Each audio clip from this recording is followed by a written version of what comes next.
Welcome. It's indisputable. I'm your host, Rashad. Richey, good to be with you. We have a lot on the agenda today. Breaking down news of the day with me, none other than my brother from another mother. We have the mayor of Enfield, North Carolina, mayor, and also founder of the Black Male Voter Project, Mayor Mondale Robinson, Rebel HQ superstar, and he was in for me yesterday. And he had to run a bunch of elections yesterday as well. My dear brother. All right. Top story of the day. President Barack Obama says what's happening to the Palestinians, unbearable. And then, well, members of Congress basically being sanctioned. I know they used the word censored. Sanctioned for speaking truth about humanitarian dynamics. It's a hell of a thing. Here's President Obama's comment first. If there's any chance of us being able to act constructively to do something, it will require an admission of complexity and maintaining what on the surface may seem contradictory ideas. That what Hamas did was horrific, and there's no justification for it. And what is also true is that the occupation and what's happening to Palestinians is unbearable. And what is also true is that there is a history of the Jewish people that may be dismissed unless your grandparents or your great-grandparents or your uncle or your aunt tell you stories about the madness of anti-Semitism. And what is true is that there are people right now who are dying who have nothing to do with what Hamas did. That part. Let's pause on this moment because Netanyahu is utilizing Hamas as a proxy in order to make a case against the Palestinians. It's kind of like what America did when the American government utilized a terrorist attack, 9/11, as a proxy to go invade Iraq, saying they were harborers of known terrorists. And then they said, no. They have weapons of mass destruction. Remember, the proximity was what? 9/11, a terrorist attack. Do you understand the play here? The blueprint has been laid out and done before. Hamas is not Palestine. And the reality is, when students walked out of colleges all across this country, pro-Jewish student organizations walked hand in hand with pro-Palestinian student organizations as well, understanding the humanitarian dynamic associated with this. And for those of you who would proclaim that Netanyahu has no choice but to kill innocent individuals because of the horrific acts of Hamas, I want to remind you of something. Hamas, according to the narrative, did their extreme deed against the Israeli people and went back to Palestine. And so Netanyahu says, I have to go there in order to defend Israel. And if there's, considerable collateral damage and death of innocent civilians, so be it. We have no choice, according to them. Now, that's contrary to the vast majority of what people in Israel would like to see. That is obviously adversarial to what we in this country would like our political leaders to agree with. But Netanyahu is lying. Let me tell you why he's lying. If Hamas did what they did and hid inside of Israel, do you think he would have the same narrative of we have to destroy Hamas by killing Israelis? We have to destroy Hamas regardless of the collateral damage of Israeli citizens. Of course, he would never do that. He would operate with precision. He would operate with exacting precision in order to eliminate the threat that has threatened them. You see, the entire protocol, blueprint, plan, execution would be different if they were looking for Hamas inside of Israel. They would care about collateral damage. Do you see my point? Humanitarian elements have been brushed aside, not only by Netanyahu, but unfortunately by this very government known as the United States of America. How are we the only nation, part of the permanent security force for the UN, one of the votes that could basically eliminate everybody else's vote? How do we vote against humanitarian efforts? How does that happen? How do we de-evolve so much that we are the lone vote against the ceasefire in order to make sure innocent civilians are able to have basic things like food and water? They have nothing to do with the war. Once again, Netanyahu is utilizing Hamas as a proxy to make a case against Palestinians who have nothing to do with this.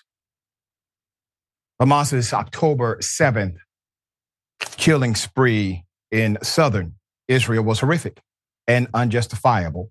But what is also true is that the occupation and what's happening in Palestine to Palestinians is unbearable. Once again, the quote from former President Barack Obama. This was published on Saturday. The remarks came after Obama earlier warned that an Israeli ground operation in Gaza could backfire, arguing that while Israel had the right to defend itself, any civilian death would increase support for extremism and harm the country's long-term security. In this latest intervention, the former president argued for all sides of the debate over Israel and Palestine to acknowledge the complexity of the conflict and all parties' valid grievances. There is a history of the Jewish people that may be dismissed unless your grandparents or your great-grandparents or your uncle or your aunt tell you stories about the madness of anti-Semitism, Obama said. And what is true is that there are people right now who are dying who have nothing to do with what Hamas did, end quote. The comments came in an interview with Pod Save America podcast hosted by multiple former White House aides to President Obama in an excerpt that was published recently. Now, Representative Rashad Tlaib, I want you to understand some dynamics that are associated with our hypocrisy in America. We are literally looking at a Congress who has decided to sanction a person who has stood up for innocent life being killed, okay? Here's her response. I can't believe I have to say this, but Palestinian people are not disposable.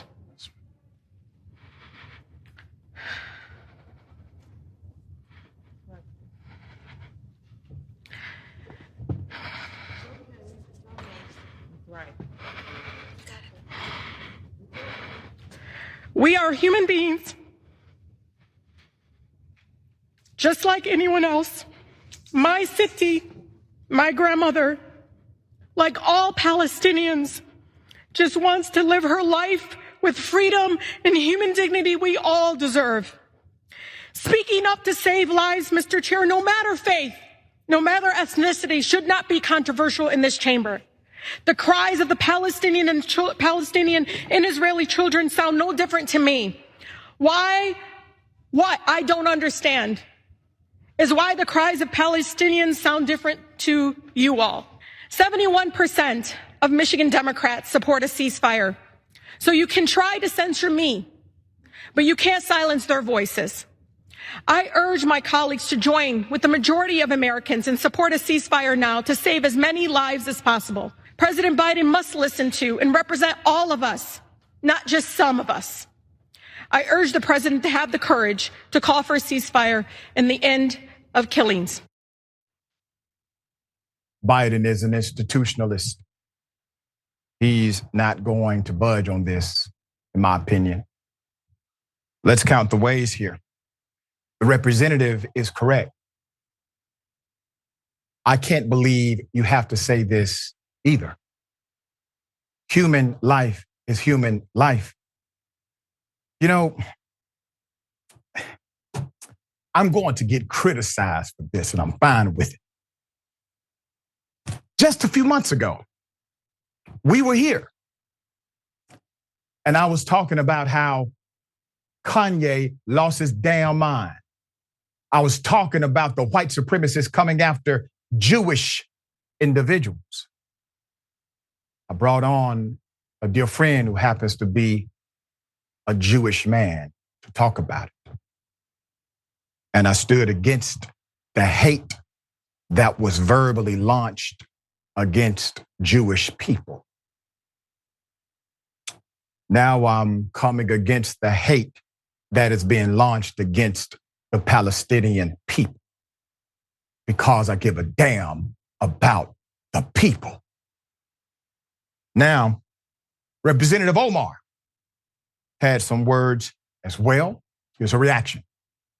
Thank you, Mr. Speaker. It is glaring hypocrisy when you have Republicans on the other side of the aisle trying to create definitions and say Rashida wants to annihilate people, when Max Miller himself went on TV and said we're turning Gaza into a parking lot and we want to annihilate Palestinians. Nobody condemned him on that side of the aisle. What is true here is that every single one of them has not acknowledged the fact that Palestinians are dying in the tens of thousands, but will continue to say it is us who are not acknowledging humanity. Rashida will stand strong. Gentlelady's time has expired. The movement will continue for liberation until every single Palestinian has the right to Gentleman live from in Maryland liberty. is recognized. Representative Omar, great leader. I've had her on my radio show a few times. Remarkable insight. Representative, you're casting your pearls before swine, as scripture would say. The individuals that you are talking to, they don't care about this country, much less another one. The House of Representatives voted to censor Democratic Representative Rashida Tlaib. This happened Tuesday night, despite her emotionally defending herself, as Republicans or some members of her own party voted for a resolution that claimed she had been, quote, promoting false narratives regarding October 7th, 2023, Hamas attack on Israel, and for calling the destruction of the state of Israel, which she never did. The tally was 234 yes votes, 188 no votes. Remember, some Democrats actually voted to censor her as well. Now let's be very clear. They said she promoted a false narrative about October 7, 2023. What about the Republicans who supported a false narrative of January 6th? A false narrative of someone stole the election from Donald Trump. A false narrative that permeates until this day about the terrorist who attempted to overthrow democracy. Democrats, to you, I need you all to sanction some folks your damn self. There's more. Representative Omar could barely contain herself when speaking out in favor of truth on the House floor. At issue was whether Representative Tlaib should be formally censored, as proposed by Representative Rich McCormick, Republican out of Georgia, for promoting false narratives. It was Representative Marjorie Taylor Greene who first decided to make the resolution. She doesn't have the weight to pull it all the way through. So they told her to take a back seat to the other rep who did. It is insane. These are human beings. These are people. We are still, at least for now, we are still inside of a representative form of government. The vast majority of Americans disagree with the current president on this. The vast majority of Americans are for a ceasefire and humanitarian aid. The vast majority of Israelis are against how Netanyahu has utilized Hamas as a proxy to do whatever he wants to do to the people of Palestine. The vast majority of people are decent on this planet. It's our leaders who are effed up. Mr. Mayor, your thoughts? I think you were spot on in your analogy. I need to say in full disclosure that both Talib and also Omar are close friends. We broke bread together, so I'm not speaking to your audience in a space where I'm unbiased in this issue. And even if I wasn't in close proximity, intimate relationship with these sisters, I still would say the same thing. What I'm about to say is that America's reaction to what Israeli's government right now, Netanyahu's government, is doing to Palestine is a continuation of how America see black and brown bodies, and the long suffering of these people does not upset the stomach of American population. If you replace the cries from Rashida Tlaib's speech and put black in there, none of it would be improper. None of it would be anti-American, because it is how this country shows up. And you brought up something that is extremely important. America allowing what happened on 9/11 to be proxy to go into Iraq and destroy that nation looks exactly like how Gaza looks right now. Yep. The destruction in Gaza, the casual killing of kids, that 10,000 number, people cannot forget a vast majority of them are children. So when people say that it is wrong to defend Palestinians to the only American Palestinian in Congress, it is wrong to stand up to them. What are we saying? We're saying that brown life does not matter to this country, and we will censor you, regardless of what white people have done in the past in this country and are currently doing, talking about the Republicans standing with January 6ers and Donald Trump's big lie. That's not enough to get censored.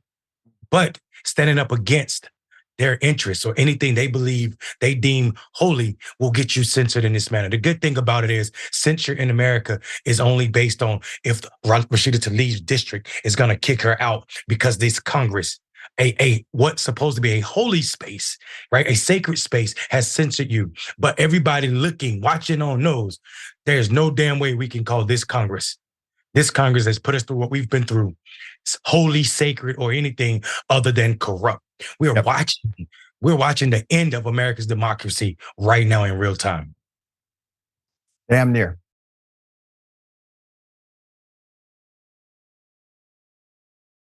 This is an update to a story we brought you when it first happened. The officer has now been arraigned by the federal government. Let me remind you of the incident. Here it is.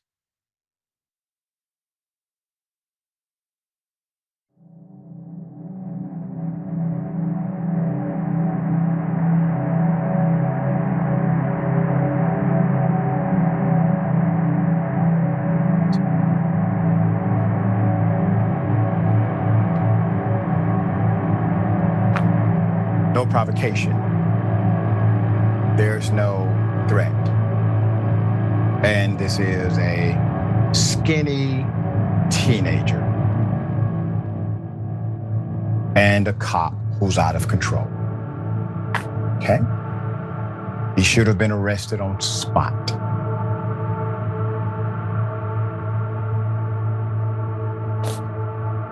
The officers who saw the incident, we know initially at least one did report. We now have a significant update to this violent cop. Put him up full mass. Matthew Rodriguez, the former suburban Detroit police officer, accused of a federal civil rights crime for punching a young black male in the face, slamming his head to the ground. He could have died. This was at Warren PD station. He appeared in federal court this week in connection with the multiple charges related to the physical altercation. The 14-year officer appeared before a federal judge Monday. November 6th, and was arraigned on civil rights violations, charges connected to his actions against Mr. Jaquan Smith, 19 years of age, was being booked on a carjacking and weapons charge on June 13th. The FBI stated in a July 7th criminal complaint that the officer willfully violated and deprived Smith's civil rights under the color of law. It was last week that the federal grand jury indicted the former officer on Thursday, November 2nd, on 2 counts: willfully depriving a prisoner of his constitutional rights by using excessive force and lying about it on official paperwork. The Michigan resident faces up to 30 years in prison if found guilty.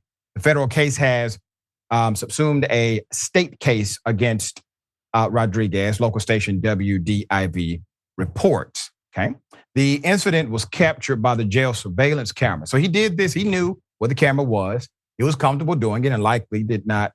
This was not the first time he did it, prompting the Department of Justice to allege he did not. He not only used unreasonable and excessive force, but provided false information regarding the incident in his official report. The conduct that is alleged here, a blatant and shocking violation of the victim's rights.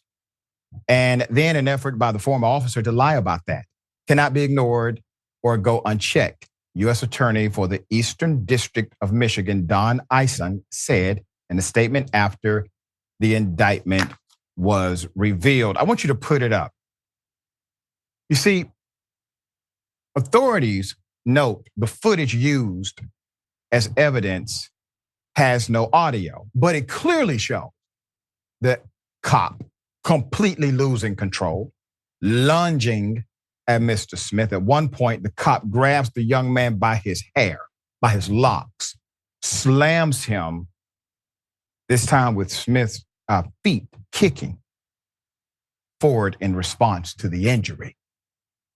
The 2 officers present, at times, they were holding Smith, holding the wrong person. The criminal complaint also stated that Smith had no weapons on his person, did not at any time attempt to fight Officer Rodriguez, and in their assessment posed no threat to him. Instead, from the start of the altercation, he stood with his hands at his side and his thumbs in his pocket before the attack. Shortly after the incident, Smith filed a $50 million lawsuit. It's a federal suit against the 3 officers. Smith has not commented on the indictment. So what do we have here? Well, first of all, let me start with the fact that the jurisdiction has a mandate to report.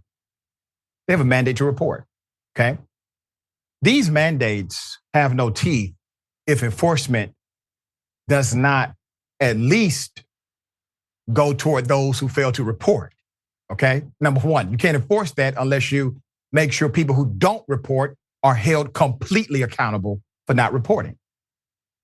Also, this cop, the way he walked up to this teenager, the way he decided to unleash this criminal act upon this 19-year-old kid, basically. Well, do you think that was his first time in his 14, 15-year history that he's done something like this? But the reality is you will not see them opening his file, investigating cases that he has been involved in, or even allegations of misconduct prior that he was probably cleared of. They know their officers, especially when a cop has been on the force this long. That is why I often say this is not about the rules. Typically, the rules actually make sense. What's on paper makes sense. It's the culture of a thing, because culture will eat policy alive every day of the week, as I say. So in order to transform the narrative of policing, you can't simply think reform, you have to also think replacement. You have to replace these bad officers, and this is one way to do it. Arrest them, make sure they have a criminal trial, and they are no longer able to serve in any official capacity of public trust. Mr. Mayor, as the elected mayor of Enfield, North Carolina, you have police officers, a chief, and officers, detectives, etc. Typically, and I remember when you first got elected, people know who the bad cops are. They're still on the force. Tell me why it is so difficult to get rid of bad cops who have a history of misconduct like this guy, and we keep them on the force at the expense of the taxpayer, because at the end of this, guess who's going to pay? Not him, but the people who pay the taxes of that community. Yeah, I mean, qualified immunity protects him from being held liable for this. The tragedy of this is when we talk about bad cops, I think we limit it to the wrong people. We only consider the person carrying out the act as a bad cop. If you ask me, I consider anybody sitting silent, maintaining this silence, this blue code that they don't cross. Any of you that are carrying on in that manner, watching as officers behave like this officer was way too comfortable hitting this young man in his face in front of a camera to be his first time.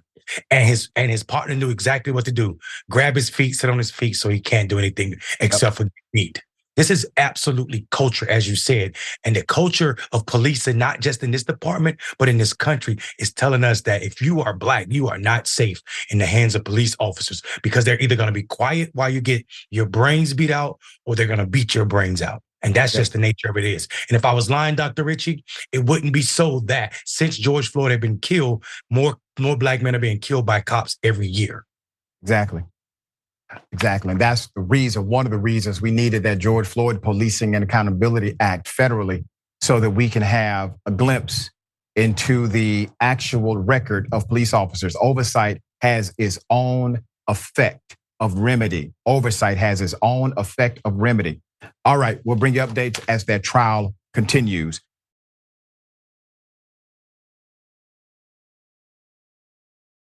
Racist hackers decided to put the N-word, racial slur, on a major sign. Put it up full mass.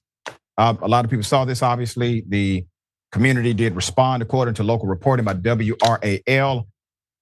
An unidentified vandal hacked and displayed the N-word on an electronic traffic sign in Raleigh, North Carolina. This happened on October 27th. The racial slur was visible on Optimist Farm Road, leaving residents shocked and prompting a passerby to contact law enforcement. The North Carolina Department of Transportation stated that an unknown perpetrator had hacked the sign at some point overnight. WRAL reports the sign's vulgar message was removed by the following morning, but this was not an outlier incident for the agency. The sign belonged to contractors Branch Civil and Flatiron and was placed about 10 miles southwest of Raleigh. The organizations involved say the sign was hacked. It wasn't as technically complex as it seems, however. While NC, Department of Transportation, says the display had both a lock and a passcode, the agency also stated that the equipment was not locked at the time of the incident. The contractors gave a statement, all right? So the Flatiron Branch team is extremely dismayed by the act of vandalism at one of our local construction projects. We regret that area residents experienced this offensive action. We are investigating how this could have happened and are taking steps to prevent it from happening again.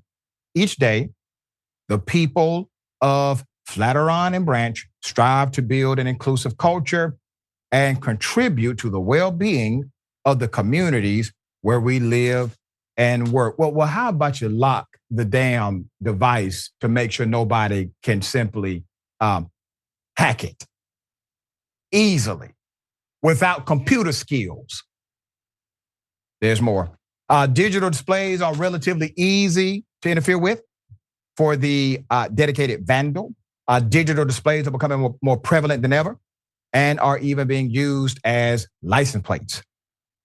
The only way to prevent similar incidents is for road management agencies to ensure that all security precautions are followed and the signs are monitored, all right? Very simple protocol. So other incidents. So per the outlet, vandals have tampered with digital traffic signs in the state before, citing 2 incidents in 2014, another one in 2018 that we are aware of. Earlier this year in Orlando, Florida, police launched an investigation to find the culprit who hacked a sign and exhibited anti-LGBTQ language. Let's go to the video. All right. So this is footage I-75. This was in Cobb County, all right? Per the Journal-Constitution, on October 29th, Cobb County, this is in Georgia, neo-Nazis used a traffic sign to target the Jewish community with the message, "The land is our land, hail Hitler." All right, there you have it.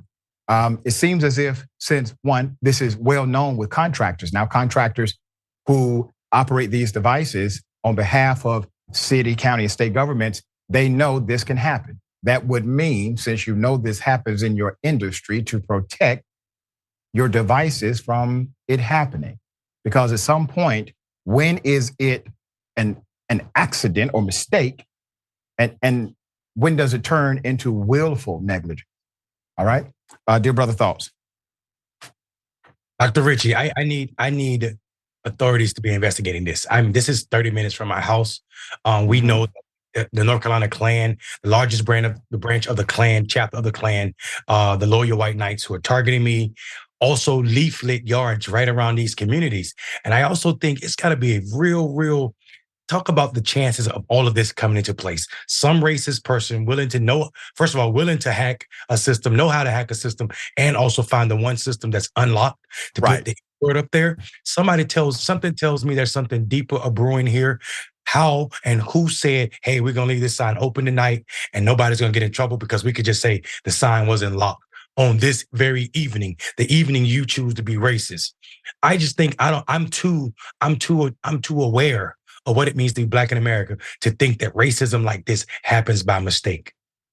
Brother, you make a great point. I mean, the probability of somebody who's racist looking up and finding one of the few devices that's unlocked and available for them to hack, I agree with you. It seems quite suspicious, and it could be an inside job. All right, we got more on the other side. It's indisputable. Stick and stay.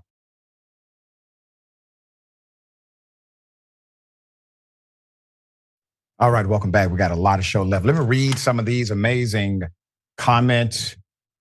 All right. Yep. Kyle CH, yeah, Doc, you'll probably get criticized for saying that, but the people doing that are wrong, if not completely disingenuous. That's right. Yep. I am shocked. Since Biden said the Hamas attack was equivalent to 13 9/11s, Israel is trying to react 13 times worse than the US did. Isn't that something? And utilizing a very similar blueprint of the US. All right, we got some more. Robert, thank you for that, Robert. Robert says, at this point, do you think Israel really wants to go after Hamas? I don't think so. They need a boogeyman. We know how that scenario goes, right? I believe that Netanyahu and his regime, they are disingenuous and adversarial to truth, and they are building a narrative. The first casualty of war is always the same person. His name is Truth. Her name is Truth. Truth is the first casualty. So the narrative has already been cast. And that narrative is what you see permeating through the political ranks of America in particular, because you have to create a polarized narrative in order for a war to be sold. And the polarized narrative requires non-nuanced conversation. All right? So yeah, it's a game. Donald James X, welcome to Indisputable. Thank you so much. Member for 16 months, glad to jump back on the Indisputable bandwagon. Much respect for Dr. Richey. Much respect for you. Appreciate your support. And Twitch, yeah. Amber is the color of my dragon says, I love how they like to say that Hamas was voted in when they know damn well none of those children voted or were even alive yet. Exactly. Well said. All right. Got something for you. Ladies and gentlemen, I wish you Karen would. You want to call the police on them for having a barbecue on a Sunday. I feel free! Back off! I'm going to tell them there's an African-American man threatening my life. Hey, yo, check this out, guys. So what happened is we got Karen and Kenrin and the neighbor here. They're all like getting mad. She parked right here and they're like, put your hands on me. I wish you would. Hey, Don't get in her face, because if she defend herself, I got that on camera. She said, "You brown bitch," and the next thing you know, it just keep on going. So you see this? It's just crazy, yo. And they don't stop, and they won't stop.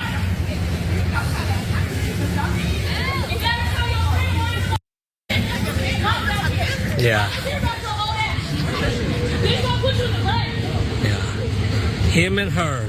This ain't the first time. There's like a couple times they did it to other people and harassed people about parking near this area right here. And then that other neighbor right there, she's also racist.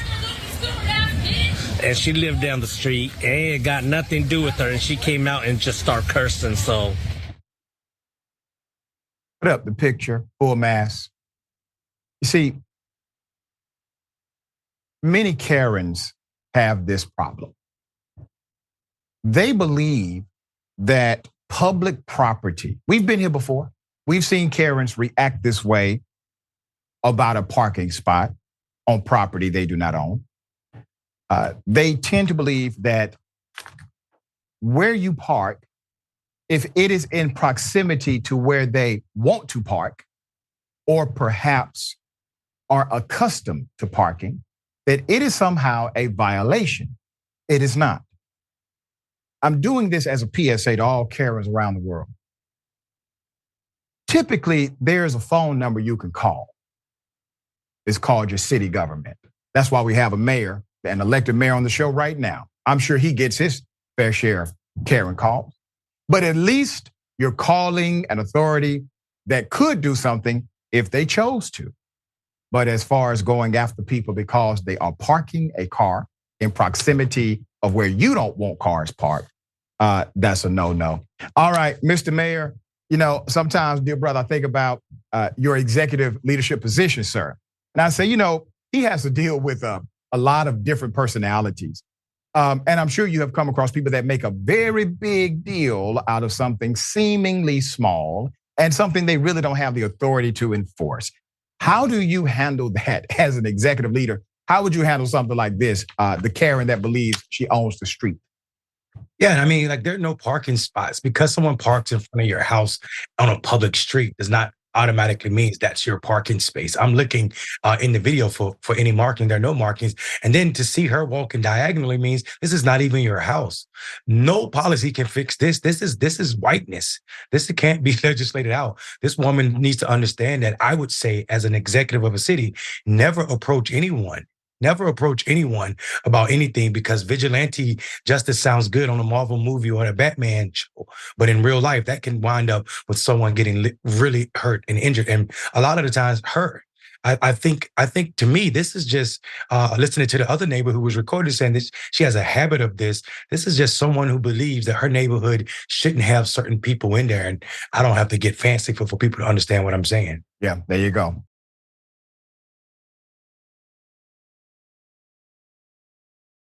All right, that's something for you. Double dose. You want to call the police on them for having a barbecue on a Sunday. I feel free! Back off! I'm going to tell them there's an African-American man threatening my life. I clock out. I haven't cheated you on anything. You were scheduled 29 and a half hours. As long as you clock in and out on your time, you got your hours. You were scheduled to clock out. Clock out. Last week, I told you, we counseled you about not taking your break and me going over labor hours. The 6.5 hours. Don't put your finger in my face. Then get out of the store. You don't know who you messing with. Don't do this to me. Annie, I'm not scared of you anymore. I'm not scared of you. Leave. Everybody's mad because I backed up last time. I'm not backing up. Don't you blow your breath up in my face. Get out my store. Just move out of the way. Both of y'all need to chill. Y'all acting like little 2-year-olds. Calm down. Yeah. Go sit down. She's the Y'all one. both relax. No. Both of y'all need to relax. She come in here and she acting like I don't know what. I'm trying to do what I Hey, my need boss to is do. on the phone. I'm not doing this with you anymore, Annie. And You I'm want to not do it in the back when nobody's what the deal around? is with I'm that. tired of it. I'm not You gonna want to do run You this guys store? Do you want to run this arguing store? with Are you another sure? adult. Opportunity to do Sit down and do it. Then you're alone. not anymore. And I'm your boss and I'm telling you to go home. Just scare people away. Clock out, on the computer and clock out. You're doing You know this. what? For you to be a boss, you're not being very nice. I'm not, because I've had her assault me before, ma'am. No, I didn't assault her. You need to take this somewhere else. You're right, I can't get her to go anywhere else. Your customers. Right. You're the one being disrespectful. Right. Right. I ain't I haven't clocked in yet. It's not 2:30. Nope. Nope. No. Y'all let her get this call. Oh, really? Y'all need to call corporate. Give me the number and I will. She's the manager? Yes. Acting like that. Right. So insane to treat another human being like. Put it up. Let me highlight a few elements that I see in this moment of Karenicity. Number one, you see a manager who is obviously not qualified to manage. Communication skills, people skills, it doesn't matter. She's willing to do this in front of every customer. She's willing to do this against an employee, not because they're not working, not because of performance, at least she did not cite that. It was because she did not clock out exactly when she told her she needed to clock out. Now, this is what we call watching the clock, all right? So managers would do this watching the clock thing. And I want to highlight some other dynamics because it's important. So you have the manager, I'm guaranteed she's middle management, okay? She's middle management. She's reacting in such an extreme way. The woman that she's talking with is an elderly woman.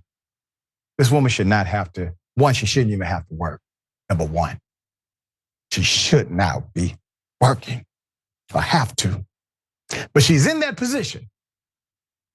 We live in a country where there's a lot of our elders who have to work.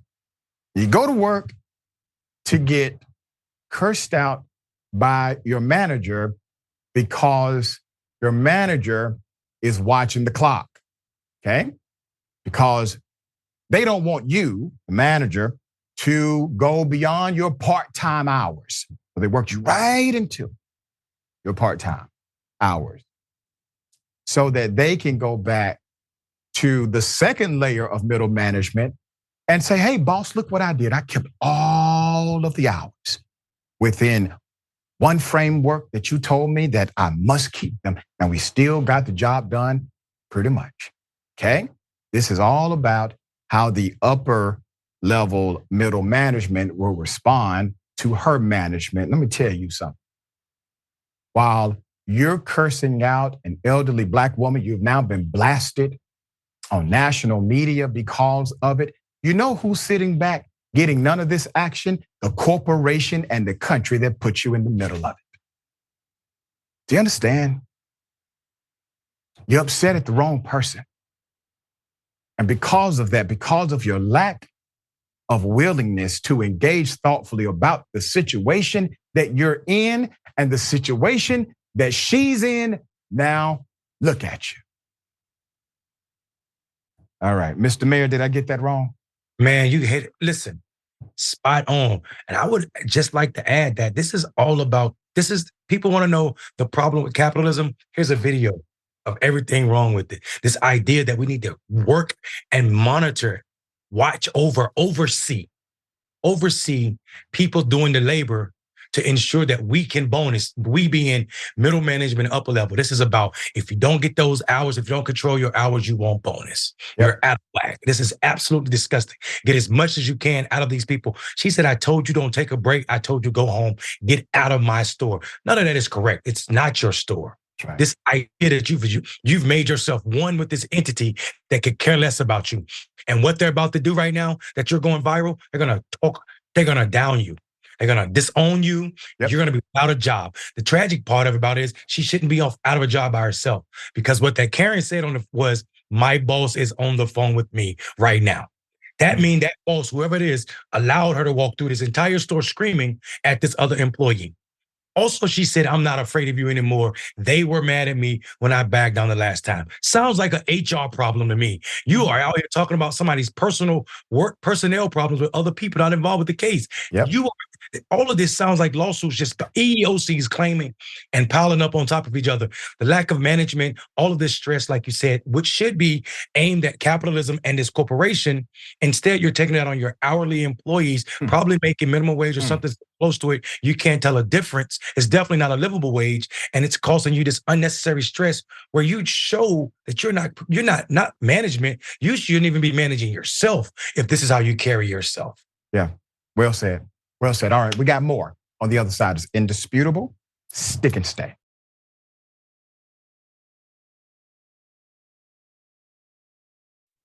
All right, welcome back. We have a lot of comments. I'll read as many as I can. I'm kind of pressed for time. All right. Always good stuff, though. Interesting. Yeah.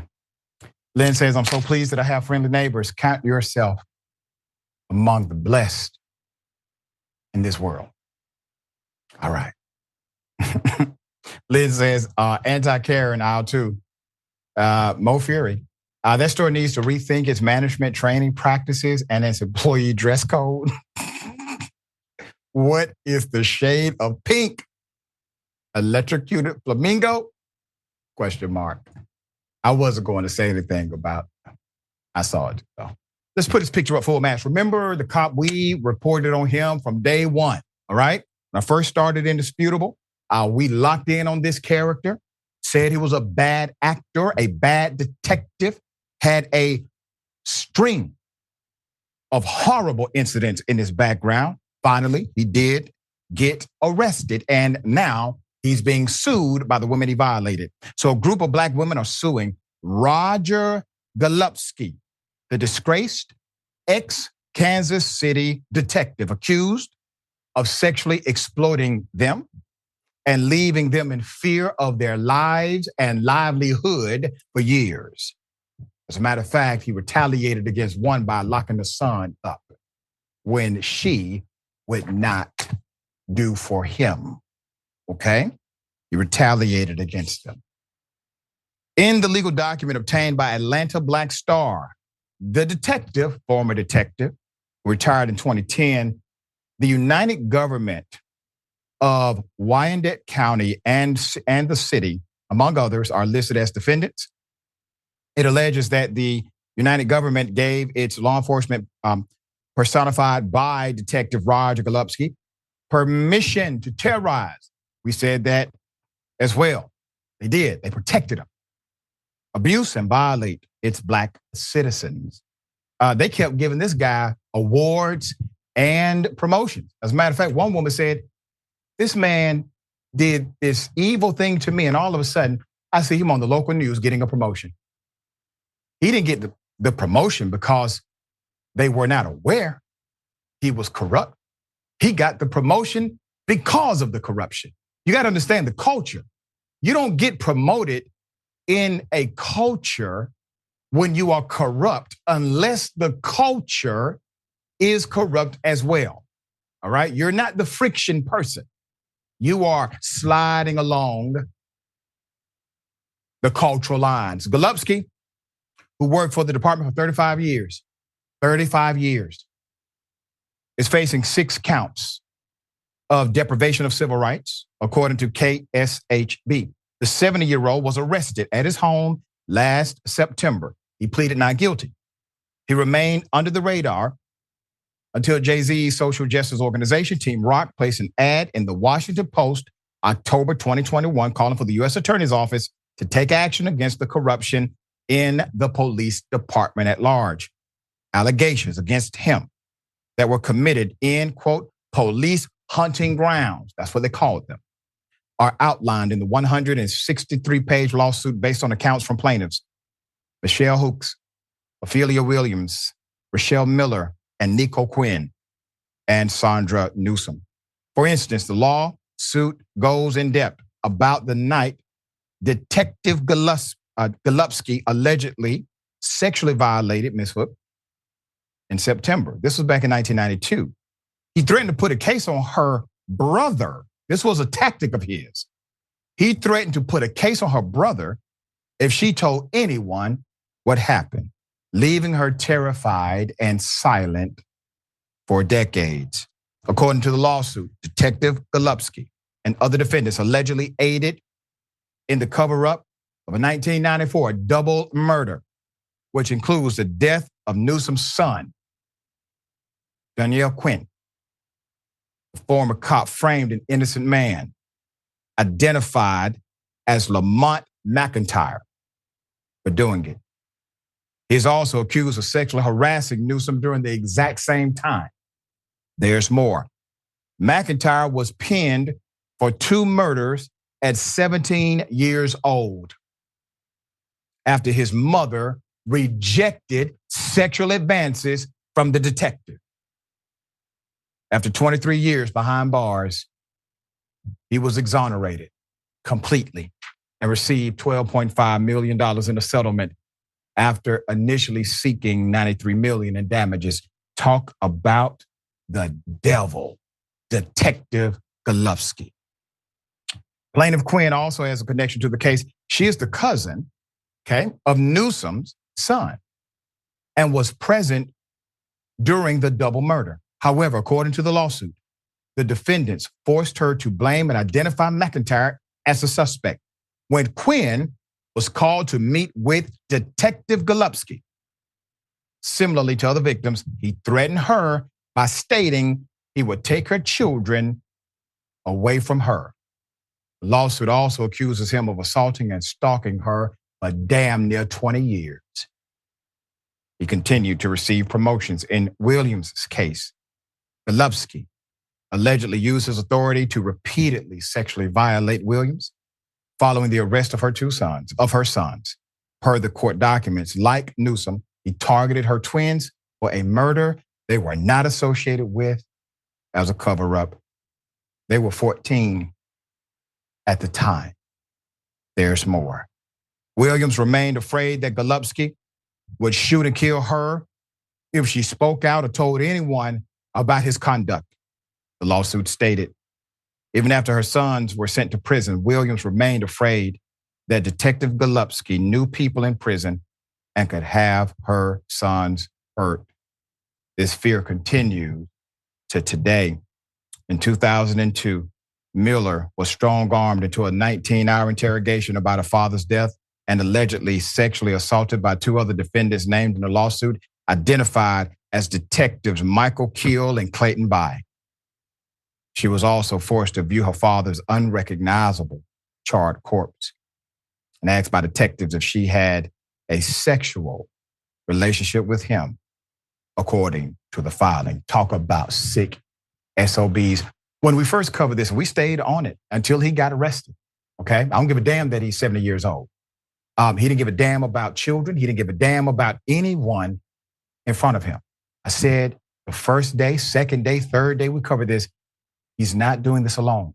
There is no way possible for this man to be a 35-year veteran and did all of this damage to all of these people, and he was operating without a group of individuals willing to promote and protect the culture of corruption. So now you are seeing some of the other dominoes starting to fall. That's what you're seeing. It has taken decades for these victims to even get a symbol of justice happening now. But this is defunding the police. Millions of dollars being paid out because of one corrupt-ass cop and his band of merry men and women supporting them. So why won't the people who are so pro-police and so anti-defund the police say a damn word about Golubsky? Because the narrative doesn't fit. You see, many times they're only saying back the blue because they actually agree when the blue does not back the black. All right, Mr. Mayor, thoughts here? Yeah, I hope they're being investigated for some of these murders, or all of them.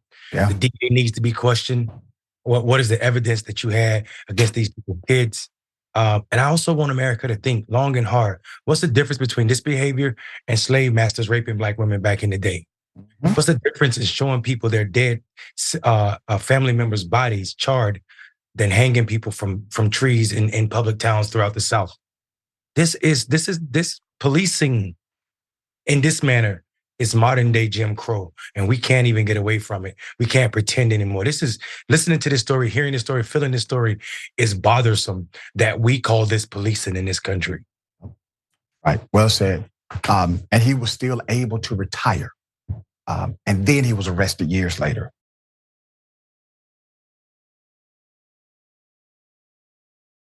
Hell of a thing happening. Hell of a thing has happened. Four members of the Los Angeles Sheriff's Department commit mass suicide. Put up the picture. Okay? This story is still developing.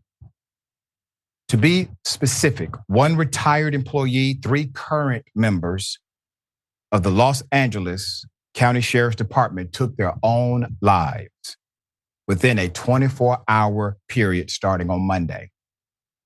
Details surrounding the deaths remain unclear. Investigators have not noted if they believe the incidents to be connected. The Sheriff's Department is now offering resources to the impacted families, as well as confidential counseling for department personnel. Let me give you the details as we know it right now. The first death was reported around 10:30 a.m. on Monday in Valencia. That's according to a statement from the department. 2 hours later, a little after 12:50 p.m., detectives were called to a second death in Lancaster. Then at 5:40 p.m., they were called again, this time to a home in Stevenson Ranch. And then at 7:30 a.m. Tuesday morning, homicide detectives were sent to a hospital in Pomona, where a current employee was also declared deceased from taking their own life as well.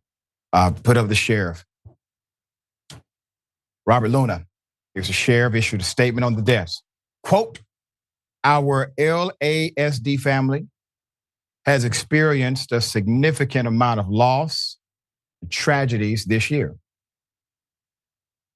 We are stunned to learn of these deaths, and it has sent shockwaves of emotions throughout the department as we try and cope with the loss of not just one, but 4 beloved, active, and retired members of our department family. He continued, during trying times like these, it's important for personnel, regardless of rank or position, to check on the well-being of other colleagues and friends. I have the deepest concern for our employees' well-being, and we are urgently exploring avenues to reduce work stress factors to support our employees' work and personal lives.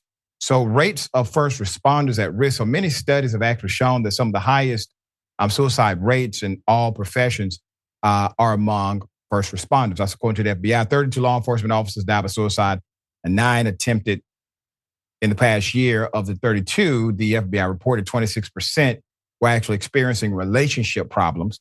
23% were suffering from depression. 19% were suffering from secondary trauma collapse, chronic illness, or post-traumatic stress disorder.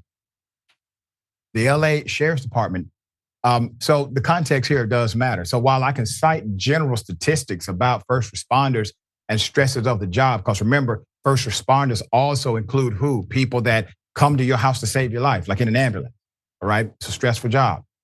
Dear friend of mine does that job every single night of her life. It is a tough job. So you cannot dismiss possible guilt. You cannot dismiss potential something else here. We don't have all of the facts. Hell, we don't know how they came to the conclusion that everybody simply took their own life. We don't even have that on the record right now. But I will tell you this, for 4 individuals to take their own lives within a 24-hour period, and they all work for the same company known as the sheriff's office, that doesn't happen every day. There's some there. All right, Mr. Mayor, if this happened to the police department under your authority as mayor, you would assume this is more than just a coincidence, at least initially as you looked into it. I think Sheriff Luna, you're right. I think Sheriff Luna owes us more information. First of all, we know the problems of the Los Angeles Sheriff Department, their gang activity. Yep. He should have told us there were no internal investigation into these 4 officers. These 4 officers never were connected. They didn't work together on anything. What's the likelihood in all those statistics you name? I bet you they can't cite another case ever where 4 officers from the same sheriff department killed themselves within a 24-hour window. We need to know, were they under investigation? Were they likely being targeted for something else? And how and who said this was suicide of all 4 of these officers? We didn't get any of that information. I'm left thinking there are more questions than answers in this situation. And I, like you, am clearly weary of the fact that 4 people at the same department killed themselves on the same day within a 24-hour window. Yeah. We need more answers. We got to get more answers. The public deserves it. Their families obviously deserve it. If you're saying, well, they're not connected, they don't seem to be connected, how did you come to that conclusion? Explain that to people. You are a public servant. You get paid by the hardworking citizens of your local community. They deserve to know what their tax dollars are paying for.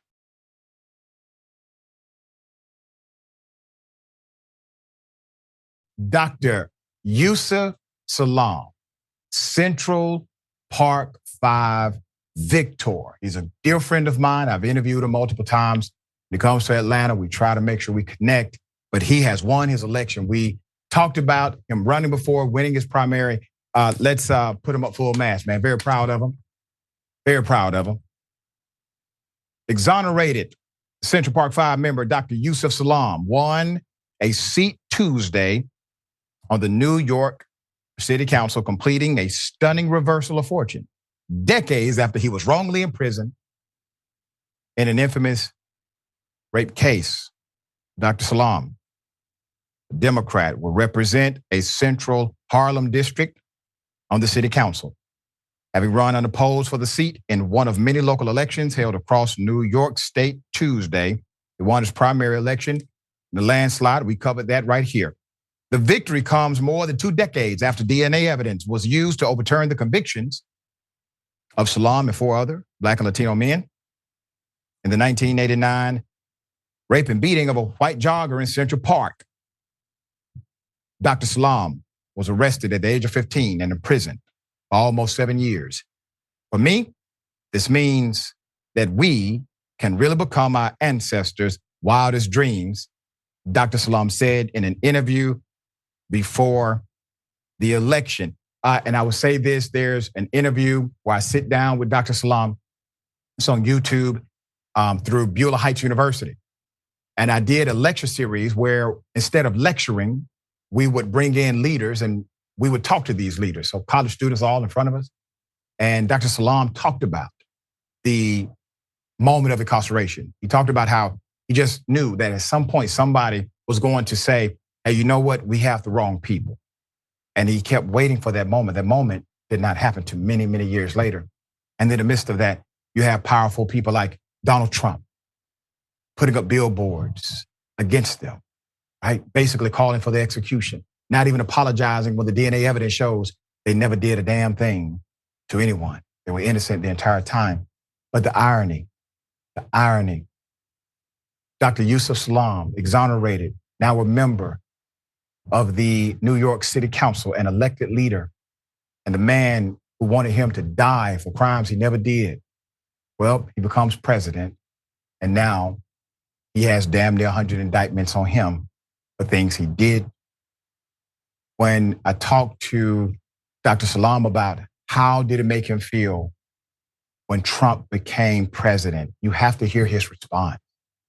Because think about this, the man that did all of these adverse things to you and was unapologetic about it becomes the most powerful man in the entire nation, as if what he did against you was a prerequisite, a requirement for him to be validated in this way.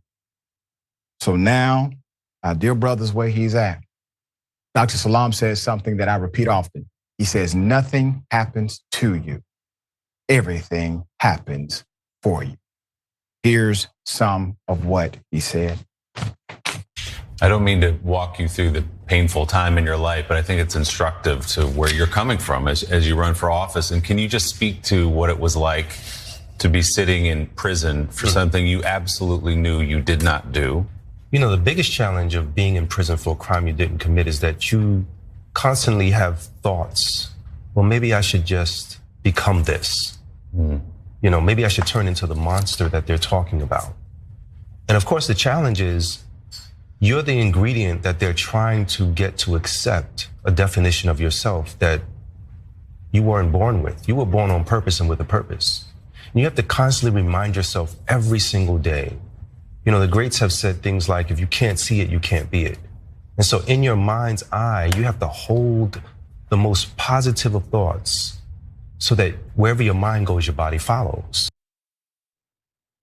He's always talking like that, by the way. That's how he talks 24 hours a day, all right? Beautiful soul, very motivational individual. Put him up full mass. Unlike this character, Donald Trump, and the mugshot with a sheriff's badge behind him of a black sheriff named Labat. Donald Trump, who once called for the execution of Dr. Salaam and the others in the exonerated Central Park Five, is now facing his own legal problems. Almost poetic if they secure the deal and lock his ass up. All right, Mr. Mayor, thoughts? Yeah, I think, brother, I talked to Brother Yusef about his election when in the early stages during the primary and telling him, if you were in the primary, you basically, we knew this was his seat after the primary. That's right. But it became official, like you said, because he was unopposed last night.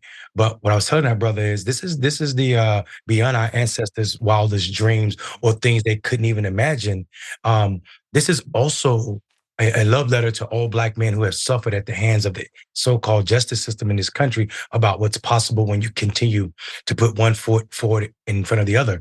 And I think, the testament isn't to say or negate all of the hurdles that we have to face to be here. But for those of us who have had interactions like me with the criminal justice system, it is wonderful to find ourselves in these spaces, being true to ourselves and still speaking truth to power, not selling out our community, not forgetting what the system did to us and does to us, and speaking on behalf of those people in those spaces. All right. Very well said. Very well said.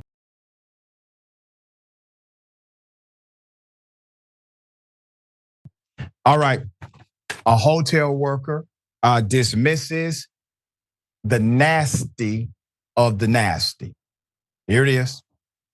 We just complained to you. It's boogers all on the wall. Blood all on the wall. We just complained to you about this. Did we not just complain to you about this? Did we not just complain to you about this? I'm not even going to discuss with you anything. What do you right mean you're not going to? We are clients. What are you talking about? We just booked a room and we're telling you that there's blood on the wall. We've been complaining since we got here. There's blood in the room and you're not doing anything about it. Chill, babe, chill. We've documented this already. Okay. With the person that was here before you. Okay. So this has been documented. Okay. And you just acknowledged that. So you're acknowledging you just came up to our room and cleaned boogers off our wall, right? I don't know whether or not they were boogers or not. Or I don't even know if they were boogers and blood. Okay. Right? It still could have been your boogers or your blood. But you had to come physically clean that up when it was supposed to be cleaned up before we got there, right? Okay. But like I said, how do I know that it was there before you got here? Because is this customer service though? Really? Matter of fact, we came and complained before we just you even paid got almost here. $200 and you're acting the lady like that was we here did before something. you will confirm that. Really? Yes, really? We asked her about it. So, are you going to do anything about this, or do we have to go over your head? Because it Who won't be is your hard. manager? Okay, well, who is your We just manager? need to get this situation taken care of right now because No, I'm not taking care of You don't exactly, and we understand that. That's why we need to know who your manager is because you're not taking care of it. You're not cleaned all the taking boogers care off of the wall, it. right? Okay, yeah. Who is your manager? I did that. And what about the ants? What about the insects? Because you're clearly not a manager because you don't even have customer There were ants service. for me to clean up. What about the Because we insect problem? killed them all. We Came killed up there them with all. Lysol, not Raid. Because the raid it came For in ants. was empty. It's empty because you guys been cleaning ants all. You know what? You know what? You guys can go. No, we're not gonna go because we paid our money. Can we get a refund and then we'll go? Can we get our Yeah, you $200 gonna have back? to up that to Exactly, and then we can go. We'll Thankfully. gladly leave. Gladly leave. Seriously, give us our money back. We'll go. This is crazy. What's your name? What's your name? Can you read? Excuse? Don. Don, what's your last name, Don? I don't get I'm just saying. Is it us? Don at Baymont Inn and Suites. The Karenicity runs deep in this one. She's upset because they are upset due to the fact that the hotel room they just paid a few $100 for has, well, you know, it is the nastiest of the nasty. The rudeness of this particular employee, well, cannot be overstated. I don't have much information, but I will give you the information that we do have. It is unclear when this incident occurred, but I still would like to know what was the outcome? What happened? Was there a remedy? Sounds like you may have a case for emotional distress. Talking about the family who had to experience this foolishness. We don't know where, we don't know when, but we know, according to the narrative, this was Baymont Inn and Suites. If anyone has further information, please reach out to Indisputable Producers so that we can get the conclusion of the story. Now, Baymont is a part of the Wyndham Hotel and Resorts Corporation. Okay.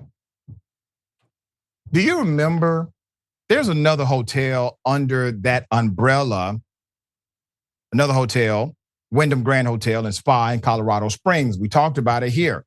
It gained infamy last year when their staff followed a racially profiled actor comedian, Mark Curry, Mr. Cooper. He doesn't bother anyone. But according to his post, he was racially profiled.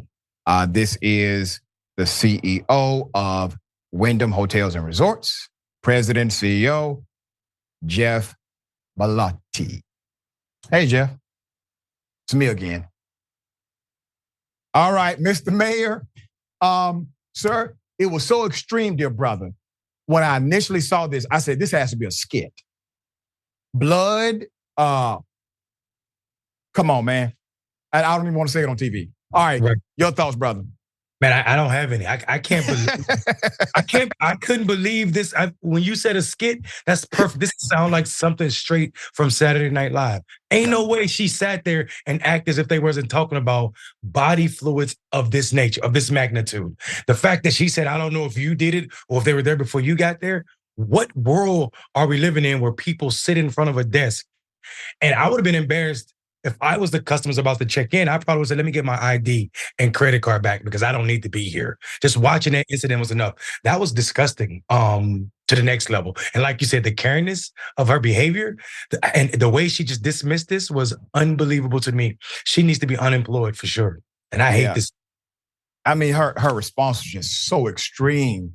Like, you can't come to any other conclusion. That is not the way to handle a horrible customer experience. All right, they had a legitimate beef with the way they were treated. All right, Mr. Mayor, always a pleasure. Dear brother, tell people how they can follow you and check out your great work. Yeah, Mondale Robinson everywhere, Black Male Voter Project, and also I'm a Rebel HQ contributor. Beautiful content, by the way. Thank you so much for all you do, my friend. Until next time. All right, remember, take care of yourself, take care of each other, take care of the planet. Remember, the truth is always indisputable.